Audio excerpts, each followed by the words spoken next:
Hi, this is Teresa from Phoenix Gate Crafts, and today I wanted to talk about the importance of temperature when it comes to melt and pour. There are basically two important things to think about when you are dealing with melt and pour. Basically, it all comes down to either what's in it or what temperature you're pouring at. That's why having something like this handy dandy heat gun is actually very useful. You don't have to have one of these. I will be showing you how to tell when you are nearing a good pouring temperature, but this makes it very easy. You could use a thermometer that's like a candy thermometer or a meat thermometer, but I'm not sure why you would necessarily want to because, well, quite frankly, you don't want to know what the temperature is going to be about a minute or two from now. You want to know what the temperature is right now. And the way to do that is with a temperature gun. I'm going to talk at you while I measure out my fragrance oils. So the two temperatures we really have to worry about are the melting point and the boiling point. You want the boiling point because that's a point you should never reach with melt and pour. And you want to be conscious of the freezing point because that's when it goes back to being a solid state. And it doesn't do it all at once. It mostly does it kind of piecemeal. So, because it solidifies as it cools. So, being conscious of the temperature it needs to cool down. And the thing of it is, basically, if you've got a harder soap, you're going to have a higher melting point and a higher boiling point. Whereas if you are like me and you have a softer one, all of that's going to be a little bit lower. Regardless, you do have a limited amount of time that you can actually be active with it, which is why prep in advance is so important. Which is what I'm doing now. I just got my fragrance oils ready because I'm doing something fairly complex today. So, something to also be conscious of is, if you're doing something complex with colors, because most of the time what we're dealing with is something complex with layers. So, you don't want to boil it. That makes your base rancid and not behave properly. And you don't want to be trying to do stuff when it's too cool because otherwise it's just not going to work out. But in the middle, you can do different things at different temperatures. Whatever you do, the first layer you pour, that's the easy one because temperature doesn't matter in that one. Temperature really only matters once you're doing more than one layer or if you're dealing with more than one color. And this is kind of pointless to have this in here because I'm pouring it into the white base, but it's just to kind of give it a bit of shimmer. So once you've poured your first layer, you'll want to let that set up completely. So what that means is you're going to allow the temperature to cool until it's formed a thick skin. Now I'm going to insert a little bit of footage right here to show you what a thick skin looks like. It does not mean you can take a joke. Not in this case anyway. What it means is that you can bounce your fingers and you can tell that there's not very much liquid in it underneath. A thin skin usually forms at about 115 to about 110 degrees Fahrenheit, and that means a thin skin can be easily broken. And you do want that in certain cases. If you're doing certain types of swirls, having a thin skin and being able to break through it is actually part of the technique. I'm not showing that today. Today I'm actually doing something different. I'm showing an in the pot swirl, and I'm dealing with embeds. So whenever you're dealing with embeds, you want to work with soap that's a little bit of a lower temperature. And in fact, whenever you're doing layers or anything, you want to work at a lower temperature because a lower temperature is less likely to melt anything else that's in there. So I've got pre-made embeds, and I want to keep them as whole embeds. I'm also going to be placing some embeds on the top, and I'm going to have to work fast because with an in the pot swirl, whenever you want colors to be separate, you want a lower temperature. So typically, if you're going to be doing secondary layers, the second, third, fourth, fifth, each succeeding layer, you want to pour at about 120 to 125 degrees Fahrenheit. You can do it between 120 and 130 degrees Fahrenheit. However, when you do that, the higher the temperature, the higher the chances of other items mixing or melting. And that's not always what you want to do. Now, there is a way to be able to tell. Basically, when you continually mix your soap base and it starts to look a little bit thicker, you know you're approaching the right temperature. You know what? Let me melt some of these soap bases and I'll actually be able to show you. Now, something to remember when you are heating things up is that you do not want to boil. Boiling's a bad juju. So that's why it doesn't matter what kind of heating method you're using, whether you're doing some kind of a double boiler or if you're like me and doing it in the microwave, you want to take little bits of time where you stir, like I'm stirring this right now. Because I've got quite big chunks and I don't want it boiling. So it's okay if the temperature comes down a little bit because the heat will transfer from the liquid soap into the solid soap. At the same time, that transfer of heat is cooling down the liquid soap. So that by doing a good thorough stir and breaking up bigger chunks as we go, we're actually preventing boiling. Boiling activates the glycerin, so to speak. That's not technically what happens, but it makes it much more likely for your soap to sweat. Sweating's not such a bad thing, really. I mean, it's just a moisture buildup on the outside of your soap. But a lot of people who are going to be receiving your soaps, because presumably you're either selling it or trying to give it away, they're not going to like that too much. So just making sure that you keep your final product looking good is highly beneficial. So if you're heating it in the microwave, small bursts with lots of stirring in between.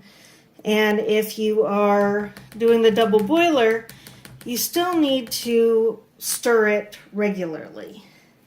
Another thing to be cognizant of is the fact that smaller amounts of soap are going to heat up and cool faster. So for example, this was 1.5 pounds of soap in this container. I had fairly big pieces, and as a result, it's getting very hot to the touch. And also, it's taking a long time to melt. It's gone in for a good 1.5 minutes so far in 30-second increments. And it still hasn't. I've got a huge chunk right here. Just, you can see this. This is huge. So I'm going to actually let this break up into pieces, and I'm going to let this sit in its own heat for a little while and let it cool down, so that way I don't accidentally boil anything while I start heating up these two little pitchers, which are only about 1/2 pound each. I'm still going to stir in between each time because, again, that temperature is very important. And I've got these really pretty little soap curls that I made. I don't want these melting when I make the soap. And voila! See, this is only 30 seconds and it's already got some liquid stuff to it.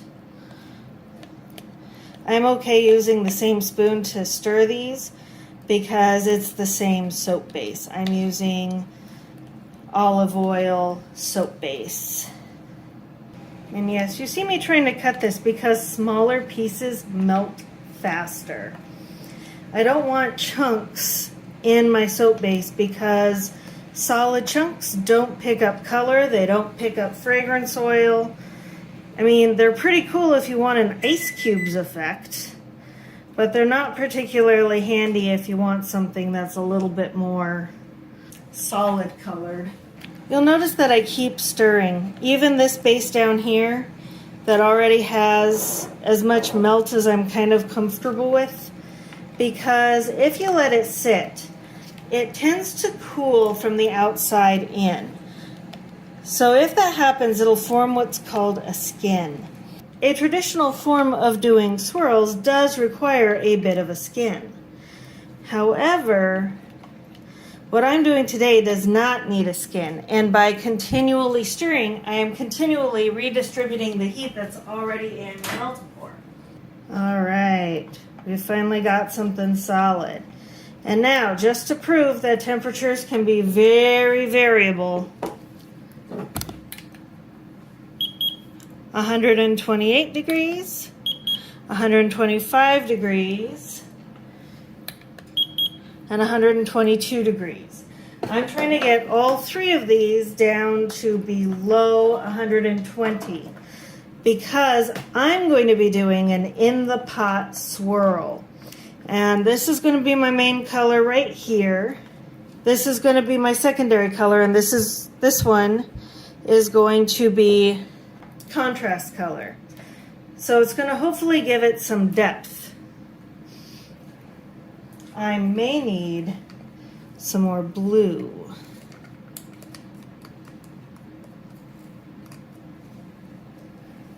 All right, let's see.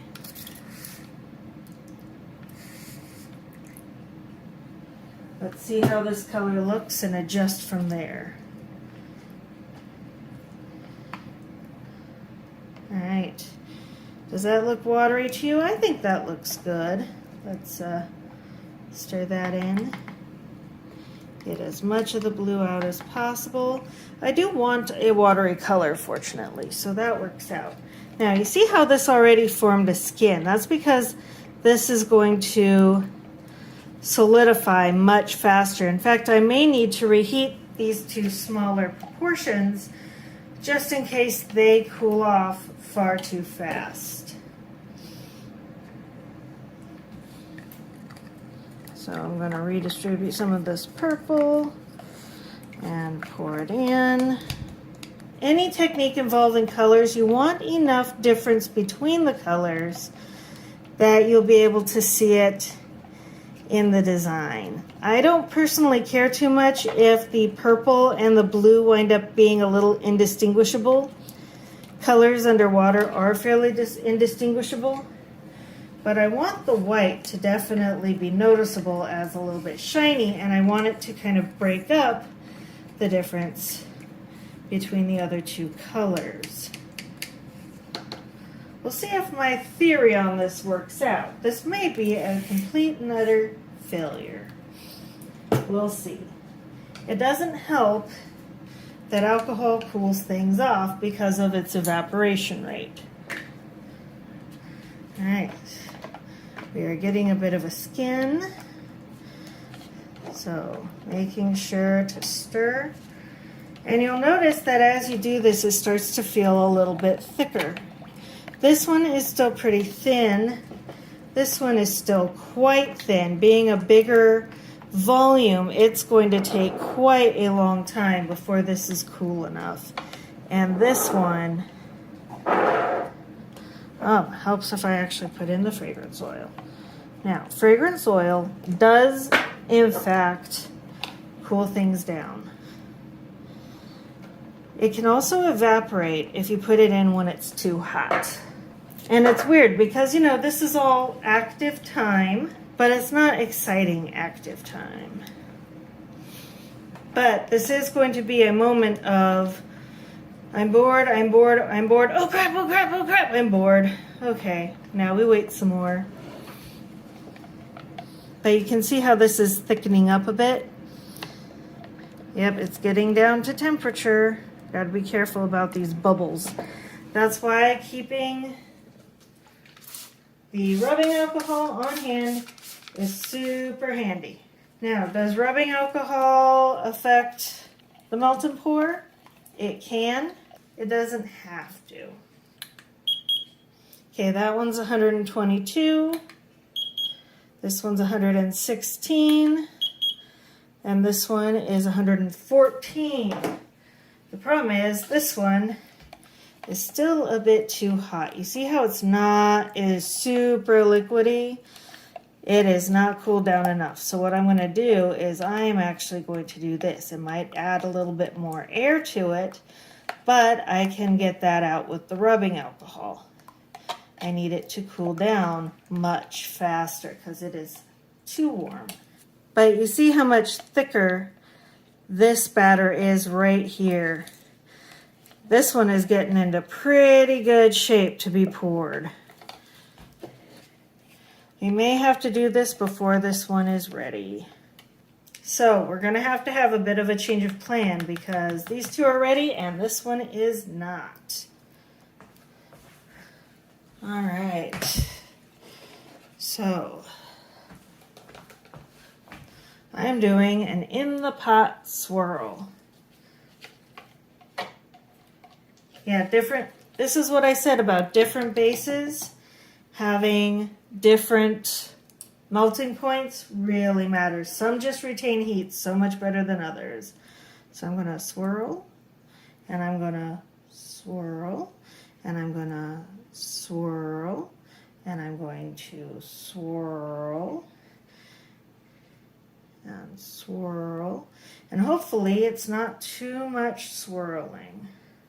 This may not work, but let's see. All right. So sorry if the angle on this is terrible. I'm going to come over here.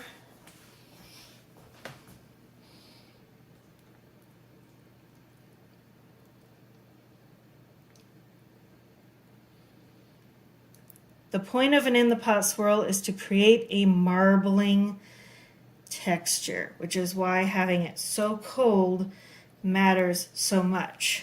And now that we've got that in there, I can really quickly start placing my embeds.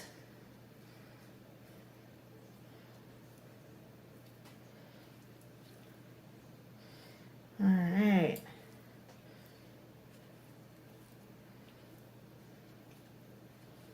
These are going to be random shapes inside. Whoops, want them that way because it's going to be sliced this way. And it's okay if they're a little bit different, such as the nature of soap. And let's see. And see if we can't knock that one over. Well, I don't know. But, ta-da! Oh, a couple more. So even if the distinction and the marbling doesn't work, at least we'll have something kind of neat going on because these embeds are not going to melt at all. All right. And now, let's see. I want this one to be half in there. Let's see.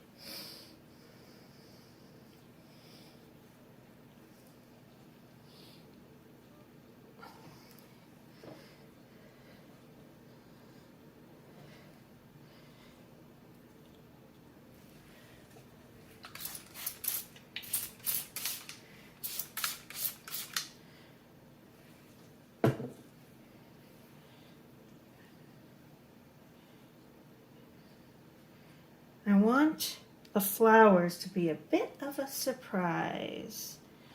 So some of them may get cut,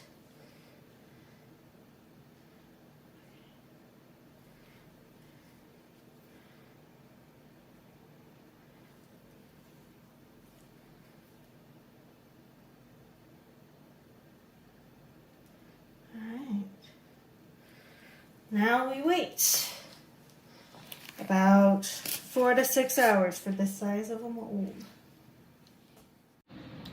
So I was right.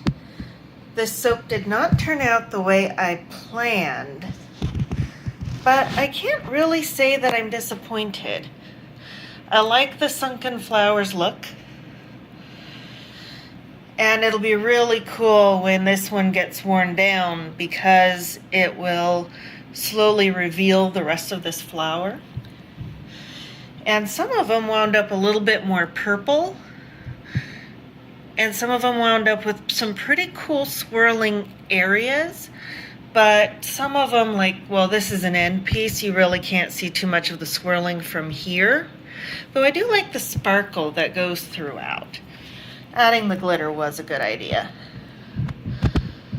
This one wound up huge because I started cutting from the wrong end. But this doesn't remind me so much of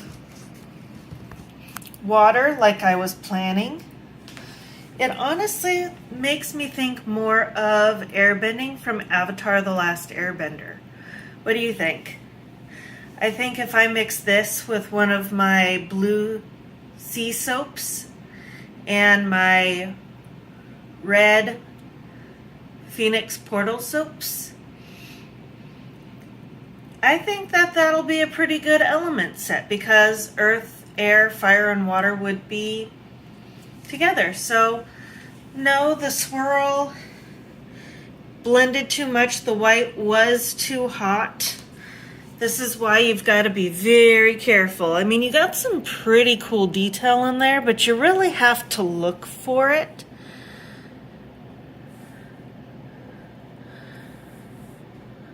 But that's what an in-the-pot swirl does. So I'm going to call this Sunken Air Nomad Soap. I don't know. I'll probably change the name to something better when I have a chance to think about it. That's that. I hope you found this useful. Happy crafting. Bye.